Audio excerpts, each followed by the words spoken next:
Ella was busy stacking ham sa tindahan, mukha ngang wala sa mood. Kasi kanina pa siya kinakantsawan ni Angkong. Tinanggap mo na pala yung alok ng Mondego. Sabi nito, boses palang may background music na pang drama series. Angkong para sa atin to, para mabayaran lahat ng utang. Sagot ni Ella, pilit ang ngiti habang si Lola Dedma lang, busy sa tsaa. Kahit may halong drama, nauwi rin sa tawanan, lalo na nang may bitbit na lumpia, pansit at tikoy si Angkong. Mag-celebrate tayo, may apo kaming pa-states. Pero ang tunay na pasabog, syempre usapang Elias Mondego, ay naku, yung tatay ng alaga ko, grabe, parang bida sa Mexican telenovela. Ani Ella, sinundan ng detalyadong report, cleft chin, broad shoulders, grocery-carrying level of strength. Halos naglalaway na si Barbs. Ano ba yan, Ella? Kilig na kilig ka na naman. Natatawang sabi ni Lola. Ella, Dedma. Yung mata niya, parang nangungusap. Yung ilong niya, parang kay Captain America. Yung ngiti, hala, parang may Spanish guitar na theme song. Barbs and Cardi, halos gumulong sa sahig sa tawa. Besh, kung maririnig ka lang niya... Chime. Welcome! Sabay bukas ng pinto. Plot twist. Nakatayo si Elias mismo. Simpleng polo, dala pang steak mula Livaca Suprema. At oo, mukhang narinig ang teleserye-style TED Talk ni Ella. Freeze frame, si Barbs na pasipol, si Cardi na payuko, nanginginig sa tawa, si Lola bulong pa. Abay, ganir iyong dinidescribe mo, Ella? Ella, gusto nang mag-TikTok vanish filter. Good afternoon. Bati ni Elias, kalmadong may kasamang ngiting, narinig ko lahat, girl. Training lang yun sa imagination, palusot agad ni Ella, crossed arms pa. Hindi kita type, allergic ako sa cleft chin. Barbs and Cardi, literal na gumugulong na. Elias smirked. Next time, i-adjust ko na lang yung cleft chin. Baka sakaling magustuhan mo na. Tapos biglang seryoso, pero hindi corny seryoso, kundi smart seryoso. Humarap kina Lolo at Lola. Thank you po for trusting Ella with my daughter. Hindi lang niya niligtas si Aliyah. She also made her feel safe. Kaya habang nasa amin siya, I'll make sure treated siya as family, not just staff. Si Lola na pa ay susmaryo sep, halong kilig at tuwa. Abay magalang at may sense. Si Angkong naman, kunwari matigas pero halatang natatablan. Okay ka, Dok. Kayo na po bahala sa aking apo. Mabait naman po yang si Ella. Asar talo lang minsan. Ella, agad na mula at sinabayan ng matalim na tingin kay Angkong na parang sinasabi na lang sa tingin, Lolo, preno naman. Elias nodded, half smile. Noted po. Masasanay din po ako sa apo niyo. At si Ella, lutang na lutang sa sariling tindahan, parang gusto nang ipa-uninstall ang chime sa pinto forever. Akala ni Ella, orientation lang, ang ending, spa-grade hostage situation. Instead of white walls and disinfectant, sinalubong siya ng cucumber water, hotel carpet, jazz music, at glam team na parang nagpa-panic makeover challenge. Welcome, Miss Ella! Finally, our Binondo Cinderella has arrived! Bago pa siya makatanong kung nasaan si Yaya din, may nagko-coffee scrub na sa likod niya. May nagsasabing, parang hindi stress eater si ma'am, habang kinukuskus siya na parang car wash. Hair treatment, skin rituals, collagen mist, foot soak, lahat. Feeling niya, pag lumagpas pa ito ng 5 minuto, baka i-defrost na rin siya for long-term storage. Then came the wardrobe. Cream midi dress, pearl flats, headband, subtle makeup, parang Royals meets Holy Week procession. Paglabas niya, may slow clap si Kuya Bodyguard. Pang billboard na kayo, ma'am. Hindi siya sure kung nakidnap siya or napasali sa pageant, but the real plot twist? Elias was waiting downstairs. Casual polo, jeans, that I heard everything stare. You look great, sabi nito, casual, borderline clinical. Ella blinked. Girl, nagpa-coffee enema ka ata kanina tapos, you look great lang ang reward mo? At hindi pa tapos. Apparently, dadalhin siya sa bahay ng nanay niya. Without warning, parang emotional ambush with free luxury skincare.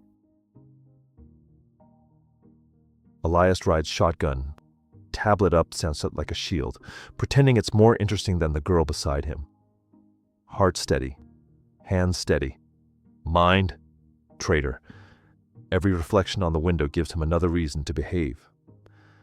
Ella stares out the window in a cream dress and pearl headband. Benondo royalty, by accident.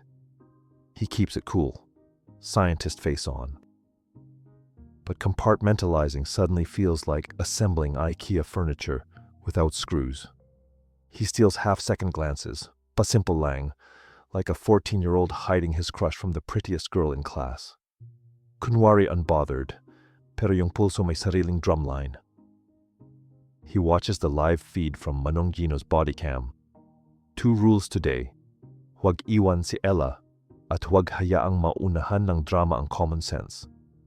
Angkong already briefed him in tidy bullets.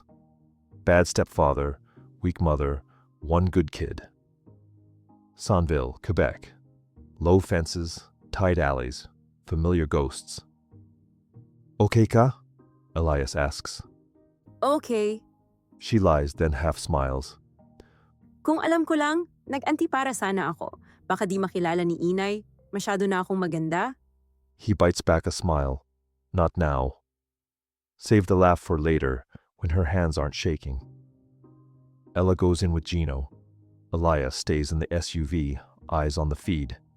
Gate opens. Joanna. Flat voice, flat welcome. A cramped sala, plastic-covered sofa, jeepney calendar on the wall, a sun-faded stone Nino on a crowded altar, electric fan missing a grill, laundry baskets doubling as decor. Emerson. Teenage, starstruck, decent. Kuya, shirtless, cigarette tucked behind the ear, work optional and e-wallet ready. On the table, 1 viand, 3 plates, and the quiet math of scarcity. Cash changes hands. Quick, practiced. Joanna slides the best ulam toward the gate. Kay Rod muna, nagtrabaho yan. While Rod just leans and laughs. Then, to Ella, sotto voce. Anak, wag ka nang gumastos ng malaki. Without waiting for an answer, she skims bills from Ella's envelope and hands some to Rod. Oh, pang-ikot mo. She peels another for Kuya. Pang-ikot lang. And sets aside the last egg. Sa kuya mo yan, may hangover. The mouth says don't. The hands keep distributing. Ella doesn't argue. She produces vitamins anyway.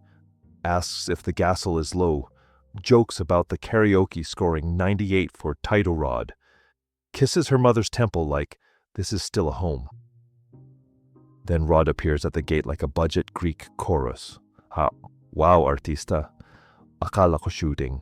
Ikaw lang pala, Ella. The laugh is cheap. The stare is priced like pond pride. The ledger of habit balances fast. Small mercies for men first. Leftovers for the daughter who brings the groceries. Efficiency, but make it heartbreak. On screen, Ella keeps the smile small and the eyes shiny. Silent crying, the kind that sounds like nothing and hurts like everything. He knows this rhythm.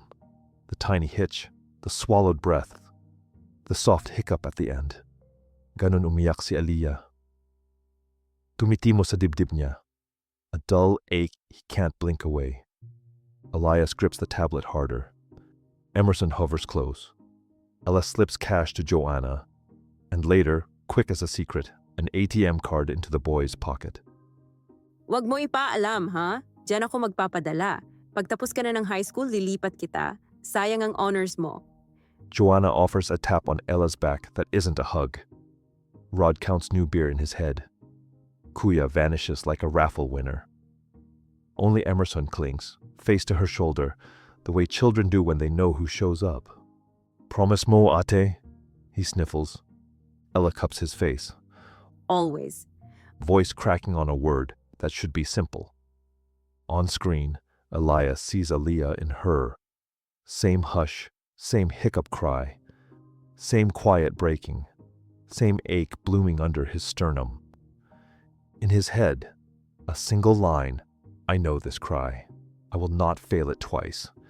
She loves a mother who spends her softness elsewhere, and somehow she loves anyway.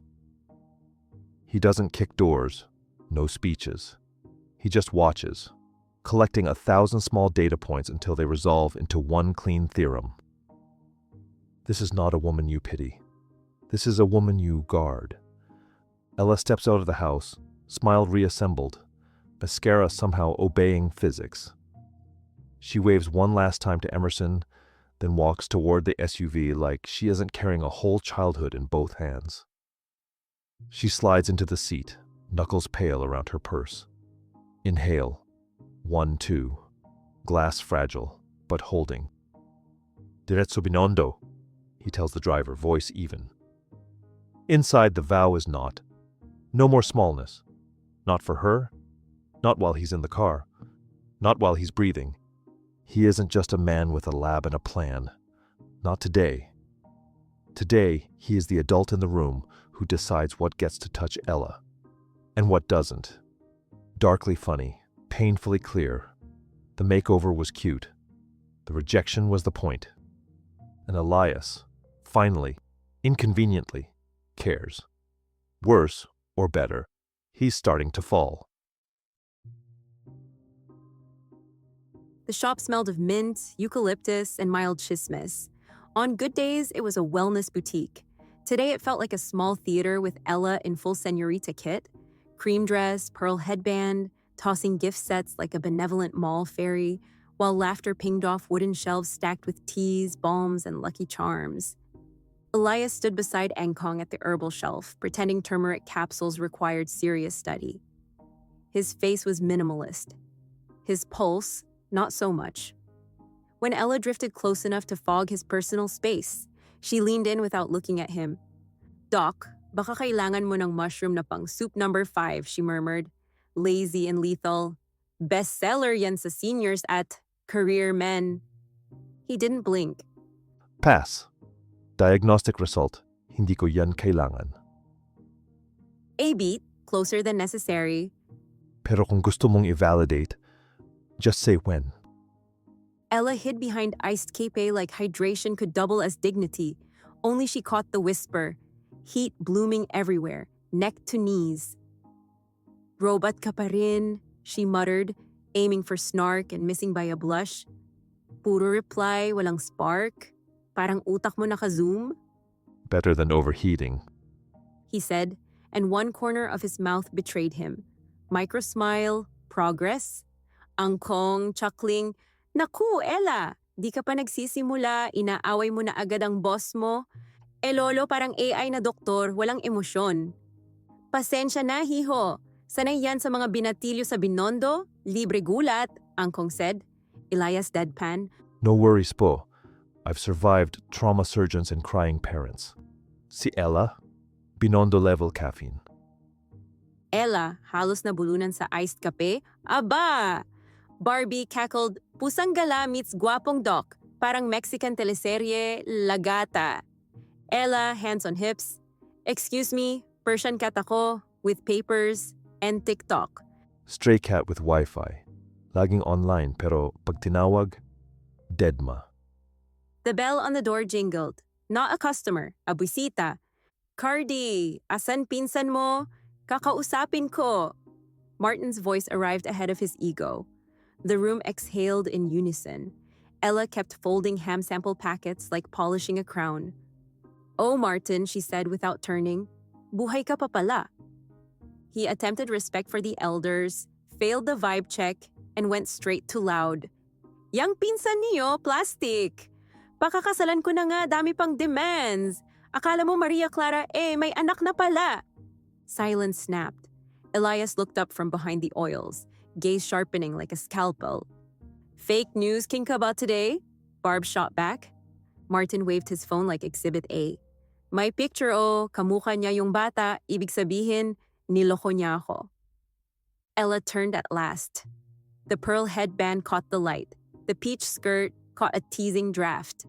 Martin's confidence tripped over its own shoelace. "Ella, ikaw na ba yan?" he squeaked. "Kalalaki mong tao, chismoso ka pa," she said, sweet and lethal. Saan galing yan? Toda group chat? He grasped for plot. Kaya lang ako nakipag-break para mag-isip. Sorpresa sana, kaso may anak ka na pala? Break? Ella raised a brow. Ako yung nakipag-break. Kasi respeto? Wala ka. Sagada daw, group hike, pero single room lang pala. Ni anino ng tropa mo? Wala. Wag mo kong gawing field trip. Bakit kamukha mo yung bata?